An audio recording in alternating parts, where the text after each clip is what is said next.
ஓம் சக்தி பராசக்தி குரு வாழ்க பங்காரம்மா வாழ்க. உலகமெல்லாம் சக்தி நெறி ஓங்க வேண்டும், ஒவ்வொருவர் மனக்குறையும் நீங்க வேண்டும், அன்னையும் அருளால். ஓம் சக்தி. எல்லோரும் நல்லா இருக்கீங்களாப்பா? இன்றைக்கி என்ன வீடியோன்னு பார்த்தீங்கன்னா, ஒரு நாள் ஞாயிற்றுக்கிழமை ஃபுல்லாக என்ன நடக்குதுன்னு பார்க்கலாமாப்பா? போன லாங் வீடியோவிலே பார்த்துருப்பீங்கப்பா, எங்கள் வீட்டுக்காரங்க முறுக்கு மாவு அரைச்சிட்டு வந்ததை. இப்போ என்ன பண்ணிடுச்சு என் பேரப்பிள்ளையோ, அதை பார்த்தோடனே ஆயா முடியாது, இன்றைக்கே முறுக்கு செய்யுங்க அப்படின்னு சொல்லிட்டாங்க. மதிய சாப்பாடு செஞ்சுட்டுப்பா, சாப்பிட்டுட்டு உங்களுக்கெல்லாம் முறுக்கு செஞ்சு தரேன்னு சொன்னேன். இங்கே சண்டே சமையல்ப்பா. எங்கள் வீட்டில் என்ன ஸ்பெஷல் சாப்பாடுன்னு பார்த்தீங்கன்னா, சுட சுட சாதப்பா, மட்டன் குழம்பு, சிக்கன் கிரேவி, மாம்பழம், லெக் பீஸ் வறுவலுப்பா. என் பேர பிள்ளைங்களும் ஆயா நல்லா சூப்பராக இருக்குது அப்படின்னு சொல்லி எல்லாருக்கும் சாப்பாடு போட்டேன்னா எல்லாம் சாப்பிட்டுட்டு இருந்தாங்க. நான் முறுக்கு செய்கிறதுக்காகப்பா உடனே ரெடி பண்ணிக்கிட்டு இருந்தேன். என் பேர பசங்க ஆயா வாங்க, எங்கள் பட்டம் விட போகிறோம், வந்து பாருங்களேன் வாங்க. நான் ஒரே நல்லா காற்று வேறு அடிச்சுதா, அதுக்கும் நான் போய் காற்று அடிச்சதுக்கு அதுக்கும் பார்த்துட்டு இருந்தேன். நல்லா பட்டத்தை விட்டுக்கிட்டு இருந்தாங்க. முறுக்கெல்லாம் ரெடி பண்ணிக்கிட்டே இருந்தப்பா. என் பேத்தி வந்த ஆயா பீட்ரூட் நிறையா இருக்குது, அவங்க சொன்னோன்னேப்பா பீட்ரூட்டையும் அரைச்சிட்டு வந்துட்டு அதுக்கு தனியாக மாவு எடுத்து அதையும் ரெடி பண்ணி வச்சுக்கிட்டேன் முறுக்கு புழியறதுக்காக. 3 முறுக்குக்கு மாவு ரெடி பண்ணியிருந்தப்பா. ரிங்கு முறுக்கு செய்யலான்னு சொல்லிட்டு தான்ப்பா மாவு எடுத்தாந்து வச்சேன். மாவை எடுத்துகிட்டு வந்து வச்சுப்பா பிசைஞ்ச ஆரம்பித்தேன். உடனே என் சின்ன பேரன் வந்தான். ஆயா நீங்கள் எப்போ வேணாலும் முறுக்கு செய்யுங்க, எனக்கு மாவு கொடுங்க அப்படின்னு சின்னவர் சொன்னார். உடனே மாவு எடுத்துகிட்டு போய் நிறைய திங்குப்பா. அது பச்சை மாவை நம்ம பிசைச்சிட்டோம்னா சப்பாத்திக்கு பிசைஞ்சாலும் சரி தான், இந்தமாரி முறுக்கு மாவுலாம் பிசைஞ்சிட்டா நிறையா அந்த சின்னவர் மாவை தான் திம்பார். இந்த ரிங்கு முறுக்குக்கு பார்த்தீங்கன்னாப்பா பச்சரிசி மாவு தான்ப்பா வேணும். பச்சரிசி 1 கப்பு எடுத்துக்கிட்டோம்னா 1/4 கப்பு தண்ணி. அந்த தண்ணியை வந்து அடுப்பில் வந்து ஊற்றி கொதிக்க வைக்கணும். கொதிக்க வைக்கணும்னா பப்புள்ஸ் நல்லா வரணும். வரும்போது என்ன செய்யணும்னு சொட்டிங்கன்னா, நல்லா 2 ஸ்பூன் வெண்ணெய் போடணும். வெண்ணெய்க்கு அப்புறம் எள், ஜீரகம், பெருங்காயத்தூள், மஞ்சத்தூள், நல்லா காரத்துக்காக நம்ம மிளகாத்தூள் போட்டுக்கணும். போட்டு அது லைட்டாக அப்படி நம்ம கிண்டி விட்டோன்னு வச்சிங்களேன், அந்த வெண்ணெய் கரைஞ்சிரும். கரைஞ்ச உடனே லைட்டாக முளன்னு அப்படி கொதிக்க ஆரம்பித்த போதே இந்த பச்சரிசி மாவில் எடுத்து உப்பு போட்டுக்கணும். உப்பு போட்டுக்கிட்டு அந்த பச்சரிசி மாவில் எடுத்து நம்ம அந்த தண்ணியை எல்லா தண்ணியும் ஊற்றிடணும். ஏன்னா நம்ம தான் கரெக்டாக அளவு எடுத்துக்கிட்டோம்னாச்சா, 1 கப்பு மாவுக்கு 1/4 கப்பு தண்ணின்னு எடுத்துக்கிட்டோம். எடுத்து ஊற்றி நல்லா கரண்டியால் கிண்டணுப்பா. கிண்டி அந்த சூடு வேறு கை வைக்க முடியாது, அப்படியே எடுத்து தட்டு போட்டு ஒரு 10 நிமிஷம் அது ஆறுற வரலையும் மூடி வச்சிடணும். அது மூடின பிறகு அப்புறம் எடுத்து பார்த்தோம்னா கை நம்ம ஒருக்க சூடு இருக்கும். அப்போ வேறு ஏனத்தில் நல்லா ஒரு பேஷன்லேயோ பெரிய தட்டுலேயோ எடுத்து கொட்டிக்கணும். கொட்டிக்கிட்டு மாவை நல்லா கொஞ்சம் எண்ணெயை தொட்டு அப்படி கட்டியாக மாவு இருந்துன்னு வச்சுங்க, லைட்டாக தண்ணியை தொட்டுக்கலாம். அதுவும் கொஞ்சம் வெந்நீராக தான் இருக்கணும், பச்சை தண்ணியை தொட்டக்கூடாது. நல்லா பிசைஞ்சு நல்லா இழுத்து கொடுத்து நல்லா சப்பாத்தி மாவு பிசைகிறோம் பாருங்கள், அதை மாதிரி பிசைஞ்சு அப்படியே எடுத்து மூடி வச்சிடணும். மூடி மேலே லைட்டாக எண்ணெயை தடவி ஒரு துணியை போட்டு மூடிடணும். அது ஒரு 10 நிமிஷம் அப்படியே இருந்ததுன்னா, அதுக்கு மேலெலாம் இருக்கக்கூடாதுப்பா, இருந்தால் அப்புறம் சவுக்குன்னு போயிடும். அதை எடுத்து உடனே நம்ம என்ன செய்யணுன்னா, சின்ன சின்ன மாவாக ரோல் எடுத்து அதுக்கப்புறப்பா நம்ம நீட்டாக கம்பி மாதிரி நல்லா அந்த இதில் போட்டு சப்பாத்தி கல்லில் போட்டு உருட்டணும். உருட்டின பிறகு நல்லா திட்டமாக வரணும், மொத்தமாகவும் வரக்கூடாது. இதுவே வந்து பார்த்திங்கன்னா சாதா முறுக்கு அச்சு ஒத்தச்சு இருக்குது பாருங்கள், அதை எடுத்துக்கணும். அதை எடுத்து முள் முறுக்கு அச்சு இருக்கக்கூடாது. சாதா வழவழன்னு நேத்திர முறுக்கு இருக்குது பாருங்கள், அந்த அச்சை எடுத்துக்கிட்டோம்னா நமக்கு உருட்ட முடியல, ஒரே மாதிரி வேணும்னா அதை எடுத்து நல்லா நீட்டாக புழிஞ்சு விட்டுக்கணும். அச்சிலேருந்து புழிஞ்சிட்டு அதை சின்ன சின்ன துண்டு நமக்கு தெரியும், ஒரு நீட்டாக ஒரு கம்பி அளவுக்கு எடுத்து நம்ம விரல் எடுத்துப்பா ஒரு ரிங் அளவுக்கு அப்படியே சுற்றி எடுத்து ஒட்டி எடுத்து வைக்க வேண்டியதாண்டா. அதேமாதிரி எல்லாத்தையும் எடுத்து ரெடி பண்ணி வச்சுக்கிட்டு அதுக்கப்புறம் எண்ணெய் காஞ்சதுன்னா நம்ம போட்டு பொரித்து எடுத்தோம்னா நல்லாயிருக்கும் பொறன்னு. அப்புறம் இதை மாவை பிசைஞ்சு கொண்டாந்து வச்சேன் பாருங்கள். எல்லாம் ரோல் பண்ணதை பார்த்துட்டு வந்து சுற்றியும் பேர பிள்ளைங்க உட்காந்துக்கிட்டு ஆயா நாங்களும் செய்கிறோம், சரி செய்யுங்க, நீங்களும் நீங்களும் செய்யுங்க அப்படின்னோடனே அவங்களும் உருட்டி அவங்க அதை பார்த்திங்கன்னா குட்டி கையிலேருந்து பெரிய கை வரலையும் இப்போ அவங்கவுங்க கை விரல் என்னென்ன சைஸில் இருக்கோ அதே விரலுக்கு சின்னதும் பெருசுமா உருட்டி வச்சாங்க. அதை ஒரு பக்கம் ரெடி பண்ணி வச்சுட்டப்பா. அதுக்கப்புறப்பா பீட்ரூட் முறுக்கு செய்கிறதுக்காக மாவெல்லாம் சலித்து அதை ரெடி பண்ணி வச்சேன். பீட்ரூட் முறுக்குக்கு நம்ம இப்போ புழியணுன்னா என்னென்ன அதில் போடணுன்னு பார்த்தீங்கன்னா, பீட்ரூட்டு 1, நம்ம மாவுக்கு தகுந்த மாதிரி 1, 2, 3ன்னு போட்டுக்கலாம். என் பேத்தி 2 போட்டாங்க. ஏன்னா 2 டம்ளர் 3 டம்ளர் மாவுக்கு 2 போட்டாங்க. அதில் வந்து 3 பச்சை மிளகா. எப்போ பார்த்தா அந்த காரத்துக்காகப்பா, அந்த பீட்ரூட்டுக்காக அந்த காரம் இருக்கணும், அதுக்காக 3 பச்சை மிளகா, அதில் ஜீரகம், எள், பெருங்காயத்தூள், அதுக்கும் வெண்ணெய் போட்டுக்கிட்டோம். வெண்ணெய் போட்டு நல்லா அந்த பீட்ரூட்டை நல்லா நம்ம புழிஞ்சிடணும். சலடை கொடுத்து புழிஞ்சிட்டு அதில் வந்து தண்ணி அளவாக நம்ம எடுத்துக்கணும். அந்த பீட்ரூட்டுக்கு தண்ணியை ஊற்றி நல்லா பிசைஞ்சிடணும். முறுக்கு மாவு பதமே தான்ப்பா, அந்த பதத்துக்கு நம்ம பிசையிட்டு பீட்ரூட்டு மாவுப்பா ரெடி பண்ணி ஈரத்துணி போட்டு அதை மூடி வச்சுட்டேன். அதுக்கப்புறப்பா நேத்திர முறுக்குக்கு வெள்ளை முறுக்கு செய்கிறதுக்காக அதுக்கும் மாவெல்லாம் ரெடி பண்ணிட்டேன். அதுக்கு என்ன போடணுன்னு பார்த்தீங்கன்னா, 1 கிலோ பச்சரிசி எடுத்தோம்னா அதுக்கு அரை சிண்டு நான் காப்பிடி சிண்டால் ஒரு அரை சிண்டு தான்ப்பா உளுத்த மாவு போடணும். அதையும் போட்டு 2ஐயும் ஒன்றா மிக்ஸ் பண்ணி அரைச்சி கொண்டாந்து வச்சுக்கணும். அப்போ அதோட சேர்த்திங்கன்னா அதே மாதிரி தான் எள், ஜீரகம் இருந்தால் ஜீரகம் போடலாம், ஓமம் இருந்தால் ஓமம் போட்டால் இன்னும் நல்லதுப்பா. பெருங்காயத்தூள், இதே வெண்ணெய் தான். வெண்ணெயை போட்டு நல்லா மாவை பிசையணும். ஆனால் வெந்நீர்லாம் போடக்கூடாதுப்பா, பச்சை தண்ணியில் தான் மாவை நல்லா அழுத்தி பிசையணும். அதையும் பிசைஞ்சு ரெடி பண்ணி வச்சுட்டேன். முறுக்கு சூட ஆரம்பிச்சிட்டாப்பா, எண்ணெயை ஊற்றிட்டுப்பா. எண்ணெய் சட்டிக்கிட்ட குந்தி பேசக்கூடாது. சரி, முறுக்கையும் போட்டுட்டு டக்குன்னு ஏஞ்சியும் போக முடியாது. முறுக்கு சுட்டு ஏந்திரிக்கிறதுக்குப்பா ரொம்ப நேரம் ஆகும். அதனால் என் பேத்தி, ஆயா உங்களுக்கு வேணால் டீ போட்டு எடுத்துகிட்டு வந்துடுமா அப்படின்னு கேட்டா. சரி, டீ போட்டு எடுத்துகிட்டு வாப்பா அப்படின்னா. உடனே என் பேத்தி போய் டீ போட்டு எடுத்துகிட்டு வந்தாங்க. ஆனால் நல்லா மேகமூட்டமாக இருந்ததுப்பா, நல்லா காற்று அடிச்சுது. அதுக்கு தகுந்த மாதிரி என் பேத்தி போய் இஞ்சி தட்டி போட்டு ஏலக்காய் போட்டு நல்லா சுட சுட டீ கொண்டு வந்தா. நல்லா இருந்தது, அதையும் குடிச்சிட்டு இருந்தேன். தீபாவளி அப்போ பார்த்துருப்பீங்கப்பா, நிறையா நான் பலகாரம்லாம் செஞ்சுருப்பேன். முறுக்கு, எல்லா முறுக்கும் எல்லாம் இந்த இனிப்பு முறுக்கெல்லாம் செஞ்சுருப்பேன். அதை பார்த்துட்டு எல்லோரும் எனக்கு கமெண்ட் பண்ணிங்க, அம்மா நல்லா சூப்பராக செய்கிறீங்க அப்படின்னு சொல்லிவிட்டு. எனக்கு இதை மாதிரி பலகாரம் செய்கிறதுனா சின்ன பிள்ளையிலேருந்து எனக்கு ரொம்ப பிடிக்கும்ப்பா. யூடியூப் ஆரம்பித்தப்பா பலகாரம்லாம் நிறையா செஞ்சுருந்தேன்ப்பா. அதை பார்த்துட்டு நீங்கள் எல்லாம் நல்லா வரவேற்பு கொடுத்தீங்க, அம்மா நல்லா பலகாரம்லாம் நல்லா செய்கிறீங்க அப்படின்னு சொல்லிவிட்டு. இப்போ அது என்னான்னு கேட்டிங்கன்னா, இப்போ புதுசாக பார்க்குறவங்களுக்குலாம் இதெல்லாம் தெரியாது இல்லைப்பா. இந்தமாரி பார்த்துருக்கோம், நான் நிறையா செய்வேன்னு சொல்லிவிட்டு. அதனால் யூடியூப்லப்பா பழைய வீடியோலாம் பார்த்தீங்கன்னா நான் அல்வா செஞ்சுருப்பேன், முறுக்கு, அதிரசம் எல்லாம் செஞ்சுருப்பேன்டா. அந்த வீடியோவும் நீங்கள் பார்த்தீங்கன்னா தெரியும் உங்களுக்கு, அம்மா எப்படி பலகாரம்லாம் செய்கிறாங்கன்னு சொல்லிவிட்டு. நான் யூடியூப்பில் பார்த்தலாம்ப்பா எந்த பலகாரமும் செய்ய மாட்டேன்ப்பா. நாங்கள் சின்ன வயசுலேருந்து எங்கள் அம்மா நல்லா பலகாரம் செய்வாங்க. அவங்க கூடயே இருந்து எல்லா பலகாரமும் கற்றுக்கிட்டோம். அதனால் எல்லா பலகாரமும் தெரியும்ப்பா எங்களுக்கு. மைதா மாவில் எத்தனை விதம் வேணாலும் மைதா செய்வோம். ஜீனியும் மைதா மாவும் நெய் இருந்தால் போதுப்பா, நிறையா பலகாரம் செய்வோம். இப்போ பார்த்திங்கன்னா எல்லாருக்கும் எங்களுக்கு சுகர் வந்ததுனால இந்த இனிப்பு பண்ணதெல்லாம் ரொம்ப குறைச்சாச்சு.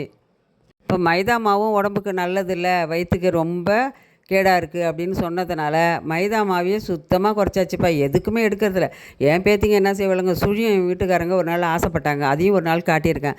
சுழியம் போடுவோம் அப்படின்னு கேட்டால், ஆயா நீங்கள் போட்டிங்கன்னா மைதா மாவில் தான் போடுவீங்க, இல்லை அதை மாற்றி போடுங்க, எங்களுக்கு மைதா மாவில் வேண்டாம் அப்படின்னாங்க. எங்கள் வீட்டுக்காரங்களுக்கு மைதா மாவில் போட்டால் தாண்டா பிடிக்கும்.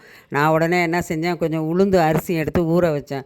ஊற வச்சு நைஸாக குடஞ்சி வச்சுக்கிட்டேன். குடஞ்சி கொஞ்சம் உப்பு போட்டு நல்லா கரைச்சி எடுத்து மூடி வச்சுட்டேன். எங்கள் வீட்டுக்காரங்களுக்கு ஒரு சின்ன டம்ளரில் மைதா மாவு போட்டு அதில் கொஞ்சம் இந்த அரிசி மாவை எடுத்து போட்டு கிளறி சுழியனை போட்டேன். அடுத்தது எங்கள் பேர பிள்ளைங்களுக்கு பார்த்திங்கன்னா பாருங்கள், இந்த வயசுலேயே மைதா மாவு பிடிக்கலன்னா வேணான்னுறாங்க. உடனே என்ன செஞ்சேன், அந்த அரிசி மாவில் சுழியன் போட்டு கொடுத்தேன். ஆயா இது எப்படி சூப்பராக இருக்குது பார்த்தீங்களா, பொசன்னு அப்படின்னு சொல்லிட்டு சாப்பிட்டாங்க. மைதா மாவுக்கே டஃப்பு கொடுத்தேன்ப்பா. நீங்களும் இந்த மாதிரி மைதா மாவுலாம் யூஸ் பண்ணாதீங்கப்பா. இந்த மாதிரி மாவு அரைச்சி ரொம்ப புளிக்காமல் இருந்தால் சூப்பராக இருக்கும். அரைச்சிட்டு சுழியம் செய்யணும்னு வச்சிங்களேன், காலையிலே எடுத்து ஊற வச்சு மாவை அரைச்சி கரைச்சி வச்சிட்டிங்கன்னு வச்சிங்க, சாயந்தரமாக 4 மணிக்கு நம்ம போடுறோம்னா மாவு புளிக்காது. பார்த்தீங்கன்னா போட்டு எடுத்திங்கன்னா நல்லா பொசன்னு இருக்கும். ரொம்ப எண்ணெய் தான் லைட்டாக குடிக்கும், இருந்தாலும் நல்லாயிருக்கும். எல்லோரும் எங்கள் வீடியோ பார்த்ததுக்குப்பா, கமெண்ட் பண்ணதுக்கும் ரொம்ப நன்றிப்பா. அம்மா வீடியோ போடுங்க அப்படின்னு சொல்லிவிட்டு நேரடியாக பார்த்தாலும் சொல்கிறீங்கப்பா, அதேமாரியே கமெண்ட்லேயும் சொல்லியிருக்கீங்க. எல்லோரும் அம்மாவுக்கு பாத பூஜைக்கெல்லாம் எவ்வளோ பண்ணணும்னு கேட்டிருக்கீங்கப்பா. அதை நாங்கள் சின்ன சின்ன வீடியோவாக போடலான்னு இருக்கோம்ப்பா. நீங்களும் எல்லோரும் நம்ம அம்மா வீடியோவை பார்த்துட்டு, நான் போன வீடியோவிலே சொல்லியிருக்கேன், நாங்கள் அம்மாவை பற்றி கொஞ்சம் கொஞ்சமாக போடுறோம், இதை பார்த்துட்டு எனக்கு நீங்கள் ஆதரவு கொடுக்கணும், கொடுத்தீங்கன்னா தான் தெரியாதவங்களுக்கெல்லாம் நீ எடுத்துகிட்டு போய் நீங்கள் சேர்க்கலாம் அப்படின்னு சொல்லி உங்கள்கிட்ட கேட்டிருந்தேன். ஆனால் ரொம்ப பேர் எனக்கு கமெண்ட் பண்ணவே இல்லை. அதனாலடா நம்ம அம்மா பார்க்குற செவ்வாடை சக்தி தாண்டா இதில் முன்னிருந்து நடத்தணும், இதை கமெண்ட் பண்ணணும். நீங்கள் பண்ணும்பொழுது தான் எனக்கும் கொஞ்சம் ஆர்வம் வரும். ஏன்னா நம்ம இன்னும் தெரியாத பிள்ளைங்க நிறைய இருக்கிறாங்க, அவங்ககிட்டலாம் போய் சேரணுமில்ல. அதனால் நீங்கள்லாம் எனக்கு ஆதரவு கொடுத்தா நான் உடனே போடுறேன். ஒரு சப்ஸ்கிரைபர் கேட்டிருக்கீங்கப்பா, அம்மா கிணவுல வந்தாங்க வெளில நான் சொல்லலாமான்னு கேட்டிருக்கீங்கப்பா. இன்னொன்று என்னான்னு கேட்டிங்கன்னா, அம்மா கிணவுல வருவா. அம்மா எப்படி அம்மா வேணாலும் வருவா. அம்மா நேரடியாக வருவா, கிணவுல சின்ன குழந்தையாகவும் வருவா, தீபமாகவும் வருவா அம்மா. இதில் என்னன்னு கேட்டிங்கன்னா, சில விஷயங்கள் தான் நமக்கு தெரியல அப்படின்னு அம்மா நேரடியாகவே நமக்கு கனவுல சொல்லுவாப்பா, இந்த மாதிரி நடக்குது நல்லது அப்படின்னு சொல்லிட்டு. ஆனால் ஒன்று, நமக்கு சில கனவுகள் வந்தது குழப்பமாக மனசுக்குள்ளே இருந்துன்னு வச்சிங்க, நீங்கள் யாருக்கிட்டையும் சொல்ல வேணாம். அம்மா படத்துக்கு நேராக போய் நின்றுக்கிட்டு, அம்மா இன்றைக்கி எனக்கு இந்த மாதிரிலாம் கனவு வந்ததுமா அப்படின்னு சொல்லி அம்மா பாதத்தில் வச்சுட்டிங்கன்னா, அது அம்மா பார்த்து நமக்கு கரெக்டாக தெளிவுபடுத்துவா. சில பேருக்குப்பா நம்ம பங்காரம்மா வந்து நேரடியாகவே கிணவுல சொல்லுவாங்கப்பா. அது நம்ம அம்மாவோட அருளாலேயே நம்ம செஞ்சிடலாம்ப்பா. அம்மா வந்துப்பா கிணவுல விளக்கு மூலமாக, குழந்தைகள் மூலமாக, வேப்பிலை மூலயமா அம்மா வருவாடா. அந்த கிணவை வந்து நம்ம அம்மா வந்து நம்மளை செய்ய சொல்லுவா. நமக்கு புரியலன்னு வச்சுங்க, நேரடியாக நம்ம போய் அம்மா படத்துக்கிட்ட நேராக நின்று, அம்மா இந்த மாதிரி கிணவு வந்திருக்குமா, அது என்னன்னு எனக்கு புரியலம்மா அப்படின்னு சொன்னீங்கன்னு வச்சிங்களேன். நம்ம அம்மா படத்துக்கிட்ட நின்று சொன்னதுக்கப்புறம்ப்பா, அம்மா இது இந்த கிணவு வந்து எனக்கு தெளிவாக புரிய வைங்கம்மா, அப்படி இல்லைன்னா எனக்கு புரியலன்னா நீங்களே இதை நீங்கள் பார்த்துங்கம்மா, நீங்கள் தாம்மா இருந்து எனக்கு அருள் புரியணும் அப்படின்னு அம்மா படத்துக்கிட்ட நின்று வேண்டிக்கிங்க. ஓம் சக்தி. இப்போ பார்த்தீங்கன்னாப்பா, எனக்கு 2 படி அரிசிப்பா மாவு முறுக்கு புழியறதுக்கு. அது பார்த்திங்கன்னா என்னால் நின்றுக்கிட்டே அவ்வளோ நேரம் புழிய முடியாது. அதனால் சரி ஹால்லையே ஸ்டவ்வையும் எடுத்துகிட்டு வந்து வைங்கப்பா அப்படின்னா, சரின்னு பேர பிள்ளைங்களாம் போய் அதை எடுத்துகிட்டு வர்றதுக்காக போனாங்க. அப்புறம் சிலிண்டரை வந்துப்பா தள்ளிக்கிட்டே வந்தாங்கப்பா. வந்துட்டு அப்புறம் என் பொண்ணை கூப்பிட்டு சிலிண்டரை ஜாயின் பண்ணி அடுப்பை வந்து சிலிண்டரில் ஜாயின் பண்ணி கொடுங்க அப்படின்னா, அப்புறம் வந்து அதையும் என் பொண்ணு வந்து அதை சரி பண்ணி கொடுத்தா. பெரிய அடுப்பும் இருக்குதுப்பா. அதை எடுத்துகிட்டு வந்தோம்னு வச்சிங்களேன், அதில் 5 லிட்டர் எண்ணெய் ஊற்றினா தான் நம்ம செய்யணும் அதை. ஏன்னா அது அவ்வளோ சீக்கிரத்தில் நல்லா பவராக எரியும். அதனால் வேண்டாம், நம்ம இந்த அடுப்பையே வச்சுப்போம், இதில் 1 லிட்டர் எண்ணெயை ஊற்றினோம்னா இந்த முறுக்கெல்லாம் சுட்டுடலாம் அப்படின்னு சொல்லிவிட்டு இந்த கேஸ் நம்ம வீட்டில் சமைக்கிற கேஸ்லேயே வச்சுக்கிட்டேன்ப்பா அடுப்பில். இதுவே கிராமமாக இருந்ததுன்னு வச்சுங்கப்பா, நம்ம சூட்டடுப்பை பற்ற வச்சு அழகாக நம்ம அதிலே வச்சுக்கலாம். கேஸும் மிச்சமாகும், அடுப்புலேயும் நல்லா சுட்டு எடுத்துடுவான். கொண்டாந்துங்க வச்சதுலேருந்துப்பா என்னோடய பேர பிள்ளைங்கள்ட்டேருந்து இந்த கேஸில் எங்கே வந்து காலை இடித்து பண்ணலாம், எங்கேயாவது வந்து விழுந்துருவாங்கன்னு ஒரே பயம். அதை காவந்து பண்ணுறதுக்கே ஒரு பெரிய இதாக போயிட்டுதுப்பா போராட்டமாக. எப்பயுமேப்பா நம்ம சாதாரணமாக ஒரு இப்படி அரிசியில் முறுக்கு நம்ம வீட்டில் சாதாரணமாக செஞ்சாலும் சரி தான்ப்பா, தீபாவளிக்கு செஞ்சாலும் சரி தான். நம்ம விசேஷ நாளில் செய்யும்பொழுது என்ன செய்யணுன்னா, ஃபஸ்ட்டு எண்ணெய் சட்டி அடுப்பில் வைக்கிறதுக்கு முன்னாடியே நம்ம அடுப்பை பற்ற வச்சுட்டு பிள்ளையாரம்மா அந்த மாவை எடுத்தேப்பா, அந்த முறுக்கு மாவை எடுத்து பிள்ளையார் மாதிரி செஞ்சு சனி மூலை பக்கம் வச்சுட்டு, அப்புறம் எண்ணெய் சட்டியை தூக்கி வச்சு எண்ணெய் சட்டியில் 3 இடத்துலையும் மாவை தொட்டு வச்சுட்டு நல்லா வேண்டிக்கிட்டு அதுக்கப்புறம் தான்ப்பா எண்ணெயை வந்து அதில் ஊற்றணும். நானும் அந்த மாதிரி தான்ப்பா வச்சுருக்கேன். வீடியோ பார்த்தீங்கன்னா உங்களுக்கும் தெரியும். நம்ம எந்த பலகாரம் செஞ்சாலும் சரிதாப்பா, முறுக்கோ அதிரசமாக எந்த பலகாரம் செஞ்சாலும் நம்ம எண்ணெயை ஊற்றினோடனே முறுக்குக்கு போட்டுவிடக்கூடாதுப்பா. அது நல்லா காயணும். கையை வச்சு பார்த்திங்கன்னா அனல் அடிக்கும் நம்ம கையில். அதுக்கப்புறம் தான் நம்ம ஃபஸ்ட்டு எடுத்த உடனே சின்ன முறுக்காக எடுத்து அதில் உருட்டி போட்டு பார்த்துட்டு, உருட்டி போட்ட உடனே வெந்து மாவு நல்லா காஞ்சின்னு வச்சுங்க, டக்குன்னு மேலே வந்துடும். அப்போ நம்ம முறுக்கு புழிஞ்சு அதில் போட ஆரம்பிச்சிடலாம். நம்ம சின்ன முறுக்கா உருட்டி போடுறோன்னு பார்த்தீங்கன்னா மாவு வெடிக்குதா இல்லையான்னு அதுக்கும் தான்ப்பா. எண்ணெய் சூடேறிடுச்சுன்னா அதுக்கு தான் போட்டு பார்க்குறோம். ஏன்னா சில பேருக்கு மாவு போட்டோன்னு வச்சுங்களேன் படார்னு வெடிக்கும். அதனால தான் எச்சரிக்கையாக ஃபஸ்ட்டே நம்ம போட்டு பார்த்துக்கிறது. ஒரு நதப்பா காரா பூந்தி போட போனேன்டா, அதில் கொஞ்சம் தண்ணி பற்றலைன்னு வச்சிங்களேன், நம்ம கெட்டியாக பிசைஞ்சிட்டோன்னு வச்சுங்க, கொஞ்சம் தண்ணியாக பிசைஞ்சா கூட காராபூந்தி எண்ணெய் எடுத்தால் கூட பரவாயில்ல, வெடிக்காது. நம்ம கெட்டியாக புழிஞ்சிட்டோன்னு வச்சுங்க, பிசைஞ்சி மாவை வச்சுட்டு அதை தீர்த்தணுன்னு வச்சுங்களேன், உடனே என்ன செய்யும் தெரியுங்களா, டொப்பன்னு வெடிக்கும் இருக்கும். ஒரு நேரம் அப்படி தான் எண்ணெய் குடிக்கணும் சொல்லிவிட்டு மாவை கொஞ்சம் கெட்டியாக பிசைஞ்சி மூடி வச்சுட்டு அதுக்கப்புறம் எடுத்து, எனக்கு நினப்பே இல்லை தண்ணியை தொட்டு நல்லா பிசைகிறதுக்கு, பட்டுன்னு எடுத்து போட்டு நான் மட்டும் எண்ணெய் காஞ்சிடுச்சேன்னு புழிஞ்சோம் பாருங்கள், அவ்வளோதான் பட்டன்னு வெட்டிக்குதுரா. உடனே ஒரு தாம்பாளத்தை போட்டு மூடிட்டேன். அதேமாரி அந்த நம்ம காராபூந்தி புழியும் போது மட்டும் பார்த்திங்கன்னா, சீடை போடும்போது காராபூந்தி போடும்போது மட்டும் ஜாக்கிரதையாக இருக்கணும். ஏன்னா இது ரெண்டும் வெடிக்கிற பொருள், பட்டார்னு வெடிக்கும். அதனால் அந்த மாவு மட்டும் பதத்தில் இருக்கணும். நம்ம கையால் தொட்டால் நல்லா சப்பாத்தி மாவு மாதிரி நல்லா தலைன்னு மாவு இருந்ததுன்னு வச்சிங்களேன், வெடிக்காது. அதிலே நம்ம நல்லா கெட்டியாக பூரிக்கு மாவு பிசைறோம் பாருங்கள், அந்த மாதிரி பிசைன்னு வச்சுங்க நல்லா வெடிக்க ஆரம்பிச்சிடும். அதனால் மாவை மட்டும் நம்ம பக்குவமாக பார்த்துக்கணும்ப்பா. ஃபஸ்ட்டு போடுறதுக்கு ஆரம்பிக்கிறதுக்கு முன்னாடியேப்பா இந்த ரிங்கு முறுக்கு எடுத்து போட்டேன். ஏன்னா இது வெடிக்குதா என்ன அப்படின்னு பார்ப்போம் அப்படின்ட்டு. அது வெடிக்க இல்லைப்பா. அப்புறம் அந்த முறுக்கு மாவிலையும் உருட்டி அதையும் எடுத்து போட்டேன். போட்டோடனே எதுவுமே வெடிக்கலைன்ன பிறகு அப்புறம் எண்ணெய் இன்னும் நல்லா கொஞ்சம் காய போட்டு அப்புறம் ரிங்கு முறுக்கை போட்டு எடுக்க ஆரம்பித்தேன். ஃபஸ்ட்டு போட்டு எடுக்கப்பா என் பேர பிள்ளைங்கள்லாம் வைக்கவே இல்லை, எல்லாத்தையும் எடுத்து அந்த சுட அவங்கவுங்களும் வாய் சுடுதா ஊன்னுட்டு எடுத்து அவங்கவுங்களும் திங்க ஆரம்பிச்சிட்டாங்க. அப்புறம்ப்பா அது கொஞ்சம் தான்ப்பா போட்டேன், கொஞ்சம் போட்டுட்டு எடுத்து அவங்களுக்கு கொடுத்தோன்னே அதையும் சாப்பிட்டுட்டாங்களாச்சா. அதுக்கப்புறம் பீட்ரூட் முறுக்கு, அது எப்படின்னா ஒத்தச்சால முள் முறுக்கு போட்டேன். அதை அப்படியே ரவுண்டாக அதை புழிஞ்சு போட்டேன். அது கொஞ்சம் இது என்ன மொத்தமாக இருக்குது அப்படின்னாங்க. அப்புறம் சரின்னு திருப்பி நம்ம இந்த முறுக்கு நேத்திர முறுக்கு இருக்குது பாருங்கள், அந்த முறுக்கு பச்சையை எடுத்து போட்டு அதுக்கப்புறம் புழிஞ்சு எடுத்தேன். இதோட அது நல்லா பொறன்னு நல்லா தான் இருந்துச்சுப்பா.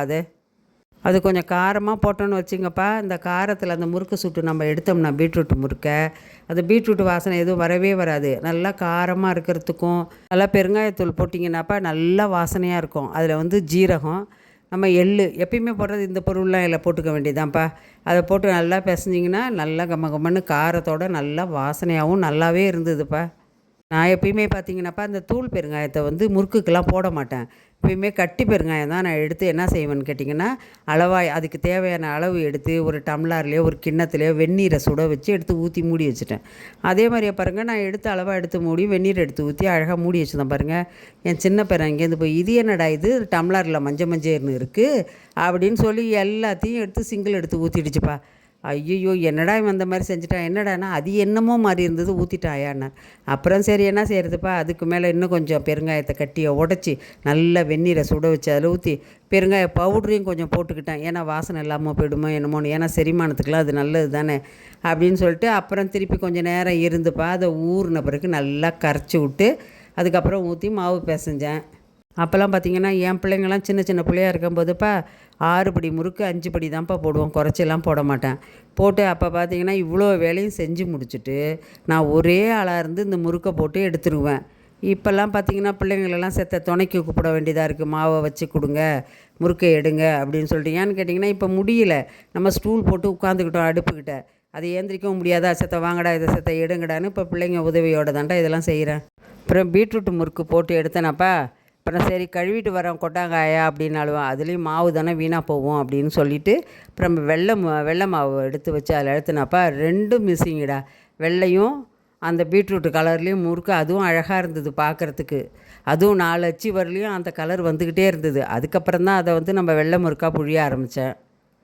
3 மணிக்கெல்லாம் ஆரம்பித்தேன்ப்பா. ஏன்னு கேட்டிங்கன்னா அடுப்பு வந்து ஸ்லோவாக எரியுது. நல்லா திகுன்னு எரிஞ்சால் அந்த ஒத்தடுப்பு ஒன்று வச்சுங்க, அது புஸ்ஸுன்னு நல்லா எரியும். அது உடனே நம்ம வேலை சரசரன்னு முடியணும். எல்லாம் ரெடி பண்ணி வச்சுட்டு அப்படியே உட்காந்துட்டு அதில் புழிஞ்சு போடணும். இது பார்த்திங்கன்னா பொறுமையாக எரியுது. ராத்திரி 7 மணி ஆச்சுப்பா நான் இது எடுத்து முறுக்கு சுட்டு எடுக்கிறதுங்காட்டியும். அதை எடுத்த உடனே அடுத்தது பார்த்திங்கன்னா சரி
அதுக்கப்புறம் முறுக்குப்பா சுத்தமாக ஆறின பிறகு அப்புறம் டப்பாவெல்லாம் எடுத்துகிட்டு வந்து தொடச்சிட்டு கீழே வந்தீங்கன்னா நியூஸ் பேப்பரை போட்டிங்கன்னா சவுத்துரும்ப்பா. நியூஸ் பேப்பரை போடாமல் இந்த பிளாஸ்டிக் பேப்பர் இருக்குது பாருங்கள், அதை அடியில் போட்டு அது மேலே இந்த முறுக்கெல்லாம் எடுத்துகிட்டு அப்புறம் அதை எடுத்து அடுக்கி வச்சேன். அதை அடுக்கி வச்சு நம்ம கொஞ்சம் கூட சூடு இருக்கக்கூடாதுப்பா. சூடு இருந்துன்னா வேர்வை உள்ளே போச்சுன்னு வச்சுங்க முறுக்கெல்லாம் சவுத்து போயிடும். அதனால் கொஞ்சம் நல்லா ஆற விட்டு தான் அதுக்கப்புறமா எடுத்து நம்ம டப்பாவில் எடுத்து அடுக்கணும். அதே மாதிரி தான்ப்பா ஆறின பிறகு நானும் எடுத்து டப்பாவில் எடுத்து வச்சு அடுக்கி எடுத்து வச்சேன். மினரல் வாட்டர் காலி ஆகிடுச்சுப்பா. அப்புறம் எங்கள் வீட்டுக்காரங்க போய் நல்லா காற்று வேற மழை வேற வர்ற மாதிரி இருந்தது. உடனே அவங்களும் சரி பரவாயில்ல போய் வாங்கிட்டு வந்துடுவோம் அப்படின்னு சொல்லிட்டு போய் மினரல் வாட்டர் வாங்கிட்டு வந்தாங்க. அவங்க கிளம்பி போகும்போதே எண்ணெய் போதுமா என்ன வேணுமான்னு கேட்டாங்க. போதுங்க எண்ணெய் போதும், நீங்கள் போய் நேரத்தோட போய் தண்ணியை மட்டும் பிடிச்சிட்டு வந்துடுங்க அப்படின்னு சொன்னேன். அவங்களும் தண்ணி வாட்டர் கேன் எடுத்துக்கிட்டு கிளம்பிட்டாங்க. சரி இப்போ சிலிண்டர் கேஸ் அடுப்பெல்லாம் எடுக்க வேண்டாம், அப்படியே இருக்கட்டும், பிள்ளைங்களுக்கு இப்படியே உட்காந்துறேன். நான் அதிலே ஸ்டூல்லே உட்காந்துட்டேன்டா.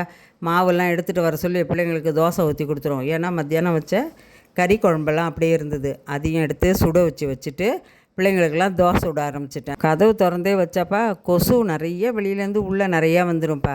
நாங்களும் சரி அந்த கதவுக்கிட்டே வந்து நான் ஓரமாக உட்காந்துக்கிட்டதுனால கதவும் சாத்த முடியல. சரி கொசுவெலாம் வருமே என்னென்னு பயந்துக்கிட்டே தான்ப்பா அதையும் நான் சுட்டுக்கிட்டு இருந்தேன். முறுக்க சுட்டப்பா ஒரே அனலுப்பா. ஏற்கனவே மத்தியானத்தில் நல்ல வெயில், அது வேற ஒரே காங்கலாக உள்ளே இருந்தது. இதையும் ஹாலில் வச்சு நான் சுட்டுக்கிட்டு இருந்தேன்னா செம்ம காங்கல்ப்பா, தாங்க முடியல. சரி கதவையும் சாத்தணும் பார்த்தீங்கன்னா ஒன்றும் அதையும் சாத்த முடியல.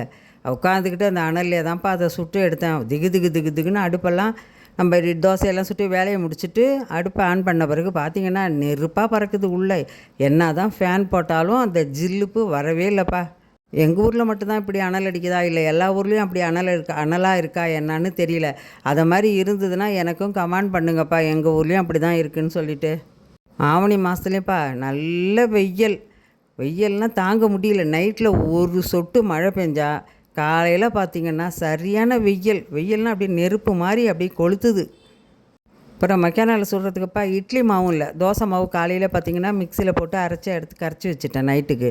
சரி மக்கானால் காலையில் பார்த்திங்கன்னா இட்லியும் இல்லை, அதையும் எடுத்து இந்த வேலையோட அதையும் எடுத்து ஊற வச்சுட்டேன்ப்பா.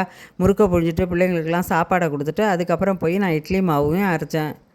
அப்புறம் இந்த வேலையெல்லாம் முடிச்சுட்டுப்பா சாப்பிட்டுட்டு நானும் போய் எல்லாம் ரெடி பண்ணிவிட்டு கிட்ட போனேன்னா கரெக்டாக மாவு அரைச்சி முடிச்சுட்டு வந்து பார்க்குறேன்ப்பா மணி 10:45.